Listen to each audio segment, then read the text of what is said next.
Chapel of Hatshepsut was a sacred bark shrine built for Amun at Karnak. During major festivals, Amun's image traveled through the temple in a ceremonial boat, stopping at shrines like this. Made from red quartzite and dark granite, the chapel was later dismantled, its blocks reused and then reconstructed from surviving originals, preserving Hatshepsut's royal names, inscriptions and ritual scenes. Karnak was filled not only with temples, but with ritual equipment used in daily ceremonies. This dark stone basin may have held water, oils, or sacred offerings, while its hieroglyphs show religious importance. The nearby slab may have served as a statue foundation or architectural base, reminding us how many temple objects were moved, reused, or reassembled over time. The White Chapel belongs to Senusret I of the 12th dynasty, making it a Middle Kingdom monument at Karnak. Built from fine limestone, it was connected to the said festival, a royal renewal ceremony that reaffirmed the king's power. Its carved walls preserve ritual scenes, divine offerings, and important geographic inscriptions, showing how kingship, religion, and Egypt's landscape were united in stone. The White Chapel's reliefs record Senusret I's royal rituals in finely carved limestone. The sacred bark represents the ceremonial boat that carried a god's shrine during temple festivals. The king's triangular, ladder-like apron has sometimes been compared to a Masonic apron in modern symbolism, but here it is best understood as royal ceremonial dress connected to ritual authority and the said festival. Karnak's open-air museum preserves monuments that were dismantled, reused, and later reconstructed from original blocks.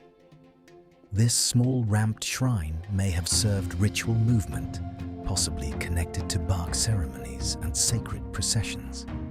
Nearby fragments show how temple walls survive in pieces. Esoterically, the ramp can symbolize ascent into sacred space, while the rebuilt blocks reflect preservation, restoration, and the reordering of sacred architecture. Karnak was filled not only with temples, but with statues, ritual vessels, and sacred equipment used in daily ceremony. These seated figures likely represented kings or deities placed within temple courts, while the stone containers may have held water, oils, or offerings used for purification rituals. In esoteric interpretation, broken statues can symbolize fragmented ancient wisdom, while ritual vessels represent purification and spiritual transformation before entering sacred space. Karnak's Great Hypostyle Hall contains 134 sandstone columns, many shaped like papyrus plants, symbolizing creation from the primeval marsh.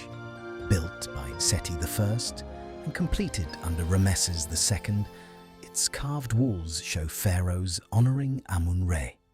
Esoterically, this hall can be read as an initiatory path, a sacred forest of stone, guiding movement from shadow toward divine light.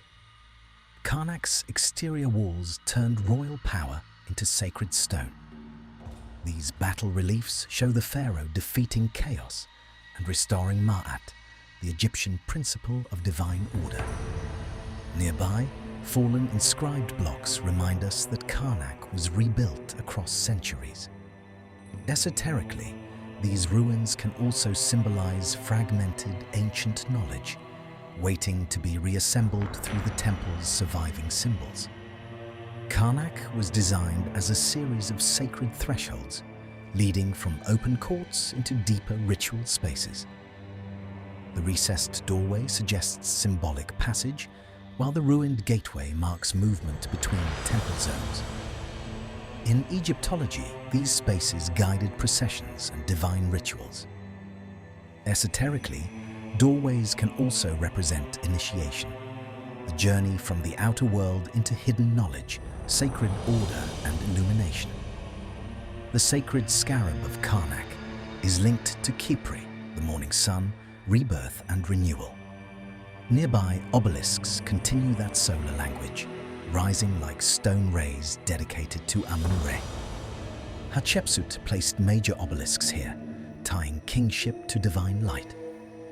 Esoterically, the scarab becomes transformation, while the obelisk becomes the axis between earth, heaven, and illumination. At Karnak, water marked preparation for the sacred.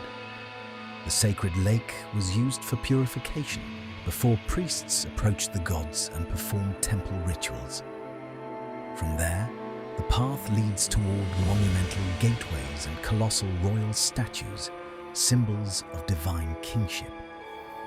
Esoterically, this movement becomes initiation, cleansing at the water, then crossing the threshold into sacred order and hidden temple space. Karnak's gateways were guarded by colossal royal figures and walls carved with ritual scenes. These statues projected the pharaoh's divine authority, while the inscriptions recorded offerings, names, and sacred acts before the gods. Esoterically, the broken colossus becomes a guardian of the threshold, damaged but still standing within a temple system designed to move the initiate from outer space into sacred mystery. Inside the gateway of Ptolemy III, the ruler appears in traditional Egyptian form, offering to the gods of Karnak. Though Greek by dynasty, he is shown as pharaoh, preserving sacred order through ritual.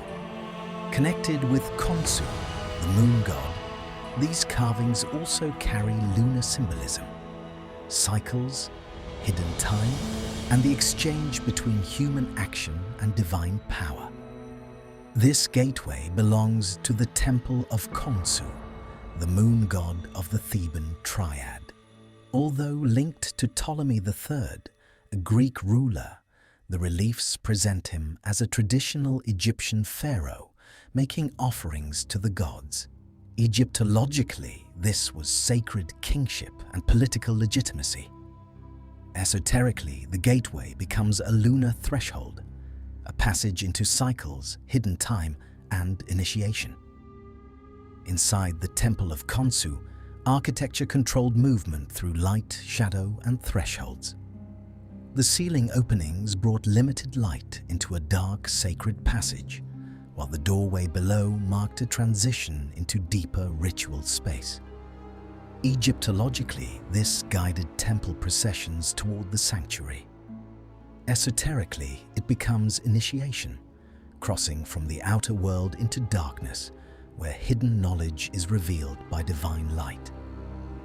Karnak was designed around sacred movement through courts, columns, gateways, and deeper temple zones.